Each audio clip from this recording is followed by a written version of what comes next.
Je ne suis pas dans les ressources humaines, mais comme je travaille beaucoup avec des jeunes et par rapport à ma petite expérience dans le monde du travail, j'ai envie de partager avec vous 5 compétences qu'il faudrait avoir si on veut aujourd'hui performer dans le monde du travail. Si vous êtes étudiant, si vous êtes en quête d'emploi, ce sont des compétences que je recommande de développer pour augmenter vos chances de trouver un emploi, surtout pour des personnes qui voudraient travailler dans des bureaux. Et ces compétences-là, bien sûr, cette liste-là n'est pas exhaustive, mais encore une fois, c'est vraiment des conseils peut-être pour mes jeunes frères et sœurs qui arrivent, qui vont avoir le bac, qui sont à l'université et qui se demandent qu'est-ce qu'ils doivent développer maintenant comme compétences pour se démarquer sur le marché de l'emploi. Première compétence à avoir, la capacité à résoudre des problèmes. Moi, j'ai une manager qui, chaque fois qu'on vient lui présenter un problème, elle nous demande d'abord quelles sont les pistes de solutions qu'on a. Donc oui, certes, c'est elle qui a le dernier mot, qui peut donner des recommandations, des orientations, mais il faut que nous-mêmes, on soit capables déjà de venir proposer quelques solutions en tenant compte des procédures, des contraintes qui peuvent exister. Donc c'est important dès maintenant d'apprendre à résoudre des problèmes. Et ça, vous pouvez le faire en étant peut-être membre d'une ONG, en participant à des activités communautaires, en gérant des projets, même en tant que bénévole, et en essayant à chaque fois de résoudre en fait les problèmes auxquels vous faites face en fait.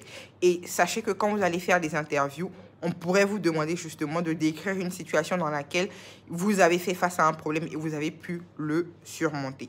Deuxième compétence, je suis sûre qu'on vous l'a déjà dit et répété encore et encore, mais c'est l'anglais. C'est vrai, aujourd'hui, grâce à la technologie, on peut traduire des textes du français à l'anglais sans être bilingue. On peut même participer à des conférences qui se font en anglais et avoir des outils pour traduire de manière automatique. Mais ça reste vraiment très, très important d'être capable de comprendre et de parler l'anglais. Surtout si vous voulez vraiment travailler dans des organisations internationales ou si vous voulez travailler dans un environnement où vous allez être amené à collaborer avec des personnes qui ne sont pas en Côte d'Ivoire ou qui ne sont pas dans le monde francophone. Parce que même quand vous devez travailler avec des personnes qui sont de Chine, d'Espagne ou de n'importe quel autre pays, la langue commune de manière générale, c'est l'anglais. Il y a plusieurs méthodes pour apprendre anglais, même de manière gratuite aujourd'hui. Peut-être que j'en parlerai, Inch'Allah, dans une autre vidéo. Mais franchement, dès maintenant, si vous êtes encore sur les bancs ou même si vous venez de sortir de l'école, commencez à vous former en anglais, c'est très important. Troisième compétence, la capacité à synthétiser des informations. Si vous travaillez dans certaines organisations, vous pouvez être amené à participer à des réunions et on vous demandera par exemple de faire des rapports.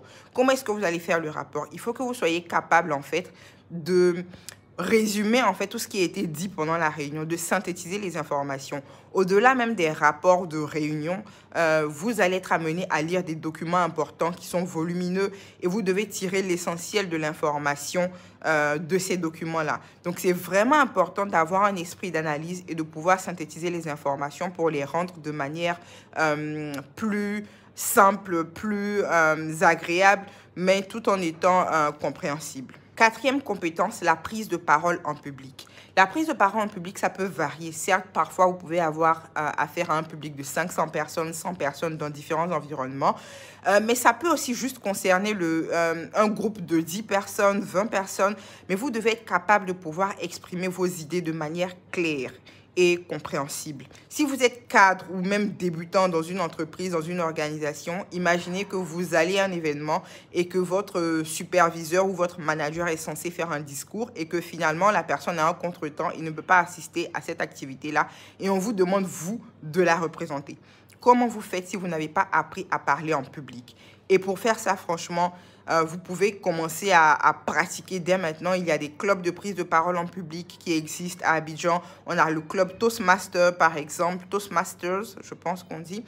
Mais en tout cas, il y a des opportunités pour apprendre à parler en public. Si vous êtes encore à l'école, on a des exposés, il y a des exposés, il y a des clubs aussi dans les écoles parfois pour apprendre à parler en public. Mais quoi qu'il en soit, c'est vraiment important. Formez-vous et puis vous pouvez même décider d'apprendre à parler en public en faisant des vidéos, par exemple comme la vidéo que je suis en train de faire en ce moment. Mais vraiment, n'hésitez pas à saisir les opportunités pour développer cette aptitude. Cinquième compétence, et vous devriez vous attendre à ça, il y a l'informatique, savoir utiliser un ordinateur. C'est vrai, aujourd'hui, on a les smartphones, on peut faire tellement de choses avec les smartphones.